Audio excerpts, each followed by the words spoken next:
नमस्कार दोस्तों, आज की कहानी एक सामाजिक पारिवारिक कहानी है। बहू, तुम अपने पति को भी बदल नहीं पाई। अरे वाह बिट्टू, सच में तू बड़ी भाग्यशाली है। तेरा पति कितनी परवाह करता है तेरी। अभी तुम बुआ बनी भी नहीं कि तुम्हें मायके भेज दिया। बड़ी खुशकिस्मत होती है वो पत्नियां जिनके पति उनकी बातें सुनते हैं। नजर न लगे तुम दोनों की जोड़ी को। भाभी अपनी ननंद दिव्या की नज़र उतारते हुए बोली, जिसने अभी अभी घर में प्रवेश किया था। भाभी की बात सुनकर दिव्या मुस्कुरा कर रह गई, लेकिन मुस्कुराहट भी ऐसी जिसमें खुशी कम दर्द ज़्यादा था। और ये देखकर दिव्या की मम्मी बोली, बहू वो थकी हारी आई है, उसे थोड़ा आराम करने दे। बाद में तुम आराम से उससे बात कर लेना। और वैसे भी तुम्हें हॉस्पिटल चलना है ना। अपनी सास की बातें सुनकर भाभी दिव्या को मम्मी के ही कमरे में आराम करने के लिए छोड़ आई और साथ में ये भी बोलाई, अगर किसी भी चीज़ की ज़रूरत हो तो मुझे बुला लेना, मैं बस थोड़ी देर में अस्पताल से आ रही हूँ। भाभी के कमरे से बाहर जाती ही दिव्या की आंखों में से अब तक छुपा के रखे हुए आंसू बाहर आ गए। रोना तो वो बहुत जोर जोर से चाहती थी, लेकिन भाभी को पता ना चल जाए इसलिए चुप थी। आखिर मम्मी और रजत भैया ने मना किया था उसे अपनी भाभी को कुछ भी बताने के लिए। खैर, अभी दिव्या आंखों में आंसू लिए अपनी किस्मत के बारे में सोच ही रही थी कि इतने में मम्मी कमरे में आ गई और उससे बोली, क्या हुआ मेरी बिट्टू को? खड़ी खड़ी क्या सोच रही है? बड़ी थकी हुई लग रही है। दिल पे ज़्यादा बोझ मत ले बेटा, आराम कर ले। तब तक मैं तेरी भाभी को डॉक्टर के पास ले जाती हूँ, आज उसे चेकअप के लिए ले जाना है। कहकर मम्मी भाभी को लेकर रजत भैया के साथ घर से रवाना हो गई। अब घर में अकेली दिव्या ही बची थी। दरवाज़ा बंद करके वापस मम्मी के कमरे में आकर पलंग पर लेट गई। सोना तो चाहती थी पर नींद ही नहीं आ रही थी। दुनिया के साथ जैसे नींद भी उसकी बैरी हो गई हो। लेटे लेटे ही अचानक भाभी की बातें दिमाग में घूमने लगी। खुशकिस्मत पत्नी, प्यार करने वाला पति, परवाह करने वाला पति। कितनी बड़ी गलतफहमी है भाभी को। भाभी को ही क्या, जितने भी उसके जानने पहचानने वाले हैं सभी को। लोगों को क्या ही दोष दें। शुरू में जब वो रमित से शादी होकर ससुराल गई थी तो उसे भी तो यही गलतफहमी थी। अपने आप को दुनिया की सबसे खुशकिस्मत लड़की मानती थी। ससुराल में कोई कमी नहीं थी, बड़ा सा घर, गहने, साड़ियाँ, घर में नौकर चाकर, सब कुछ तो था उसके पास। पर नहीं था तो बस पति का प्यार, पति का साथ नहीं था। रमित उसे पूरा सम्मान देता था, दोस्तों की तरह उससे बातें भी करता था, पर सिर्फ दिन में, वो भी सबके सामने। रात को तो वो कमरे में आता ही नहीं था, या यूं कहे घर पे ही नहीं होता था। ये बात दिव्या को बहुत अजीब लगती थी, पर क्योंकि रमित का अच्छा खासा बिजनेस था, इस कारण उसे लगा कि शायद रमित जरूरी काम से बाहर गए होंगे। शादी के 2 दिन बाद पग फेरे के लिए भी जब वो मायके आई थी तो कुछ दिन बाद ही रमित उसे लेने आया था। उसके बोलचाल व्यवहार से किसी को भी ऐसा नहीं लगा कि कुछ गलत है। उल्टा वो तो सभी से हंसी मजाक कर रहा था, तो सब कुछ नॉर्मल ही लग रहा था। जो भी रमित से मिलता वो तो दिव्या की किस्मत पे वाकई गर्व कर रहा था कि रमित से शादी करके दिव्या की तो किस्मत खुल गई। ससुराल आने के बाद में भी रमित ने दिव्या से अच्छे से ही बात की, लेकिन थोड़ी देर बाद जरूरी काम का कह के वो घर से रवाना हो गया। और फिर वही हुआ जो शुरुआत के 2 दिनों में हुआ था। वो रात को घर ही नहीं आया। पर इस बार दिव्या ने अपनी सास मालती जी से पूछा तो मालती जी ने कहा, अरे बेटा, इतना बड़ा बिजनेस है, उसे संभालने के लिए एक अकेला रमित, कई बार तो उसे बाहर के क्लाइंट के साथ अर्जेंट मीटिंग में भी जाना पड़ता है, तो उसे अपना पूरा समय भी देना होता है। इस कारण कई बार ऑफिस में भी स्टे करना पड़ जाता है। लेकिन ये तो अब हर रोज की बात होने लगी थी। 4-5 दिन निकल जाने के बाद उसने रमित से ही पूछा तो वो सकपका गया और उसने कोई जवाब नहीं दिया, बल्कि वो तो उठकर जरूरी काम का बहाना करके बाहर निकल गया। उसकी हड़बड़ाहट देख के दिव्या को शक होने लगा, कहीं ना कहीं कुछ तो गड़बड़ है। पर पूछूं किससे? मालती जी कुछ कह नहीं रही थी। रमित भी काम का बहाना कर रहा है, घर में और कोई है नहीं, सिर्फ नौकर चाकर के अलावा।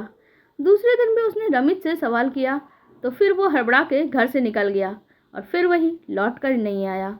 लेकिन 2-4 दिन तक ऐसा चलता रहा तो अब की बार रमित दूसरे दिन भी घर ही नहीं आया। यह देखकर मालती जी ने उसे फ़ोन लगाया। रमित ने कहा, क्या घर आऊँ मैं?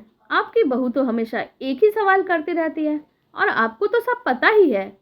हालांकि रमित गुस्सा मालती जी पे था, पर उसने बहू का नाम ले लिया, इस कारण मालती जी को गुस्सा आ गया। उन्हें लगा दिव्या ने रमित से झगड़ा किया है, इसलिए वो सीधे दिव्या के पास पहुंच गई। बहू, ऐसा क्या कह दिया तुमने रमित से जो वो घर पे ही नहीं आ रहा? बात सुनकर दिव्या हैरान रह गई, पर उसने कहा, नहीं, मैंने ऐसा कुछ नहीं कहा मम्मी जी। मैंने तो सिर्फ पूछा था कि वो रात में घर क्यों नहीं आते। आखिर पत्नी होने के नाते इतना तो मैं उनसे पूछ ही सकती हूँ। आखिर ऐसा क्या काम है तुमको उससे, जो उससे ये सब पूछ रही हो? क्या कमी है तुम्हें इस घर में? पहनने को महंगे कपड़े मिल रहे हैं, इतने गहने मिल रहे हैं, घर में नौकर चाकर काम कर रहे हैं, ऐशो आराम की जिंदगी है। और क्या चाहिए तुम्हें उससे, जो उसे परेशान कर रही है? मालती जी गुस्से में बोली। उसकी बात सुनकर दिव्या बिल्कुल ही हैरान रह गई। आखिर एक सास बेशर्मों की तरह पूछ रही है उसे उसके पति से क्या चाहिए, तो वो क्या ही जवाब दे। ने धीरे से कहा, मम्मी जी, क्या एक पत्नी को अपने पति से यही सब कुछ चाहिए होता है? रमित मेरे पति हैं, पर कहते कहते दिव्या रुक गई। उसे खुद बोलने में शर्म आ रही थी कि वो क्या बोल रही है, पर मालती जी तो गुस्से में बोली, तू पत्नी है उसकी, आज तक रिझा तो नहीं पाई उसे, क्या फायदा तेरी खूबसूरती का? मैंने तो सोचा था तेरी जैसी खूबसूरत पत्नी आने के बाद मेरा बेटा बदल जाएगा, कम से कम उसे लड़कियों में कुछ तो इंटरेस्ट होगा, लेकिन तेरे आने के बाद उसने घर में ही आना बंद कर दिया। अब मैं क्या करूं? अचानक ही कहते कहते मालती जी रुक गई। उन्हें ऐसा लगा जैसे उन्होंने वो सब कुछ बोल दिया जो उन्हें बोलना ही नहीं चाहिए था। दिव्या बिल्कुल हैरान परेशान उनकी तरफ देखने लगी। उसको अपनी तरफ देखते हुए मालती जी एकदम चुपचाप से रवाना हो जाती हैं कमरे से, जबकि दिव्या वहाँ ठगी सी खड़ी रह जाती है। इतना बड़ा धोखा, मतलब रमित एक गे है? इतनी बड़ी बात मुझसे छुपाई गई। उसे कुछ समझ में नहीं आया कि वो करे तो क्या करे। काफी देर तक वो रोती रही। एक बार घर में फोन लगाने की भी सोची, पर फिर सोचा उससे पहले रमित से बात कर लेनी चाहिए। इसलिए अब वो रमित से साफ साफ बात करना चाहती थी। और 2 दिन तक रमित घर नहीं आया।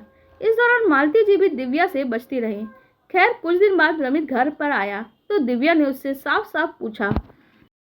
तब जाकर पता चला कि रमित ने तो उससे शादी मालती जी के दबाव में आकर की थी, नहीं तो उसे लड़कियों में कोई इंटरेस्ट था ही नहीं। वो तो अपने दोस्त मनन को बहुत चाहता था और उसके साथ अपनी पूरी जिंदगी बिताना चाहता था, पर मालती जी ने समाज की दुहाई देकर रो देकर उसकी जबरदस्ती शादी करवा दी। ये सब सुनकर दिव्या अपना सर ही पकड़कर बैठ गई। अब उसे अपने भाई रजत और मम्मी को बुला लिया था और सब बातें पता चलने के बाद रजत भैया ने रमित से साफ साफ पूछा, रमित जी, अब जो हो चुका है वो हो चुका, लेकिन अब आगे का क्या सोचा है?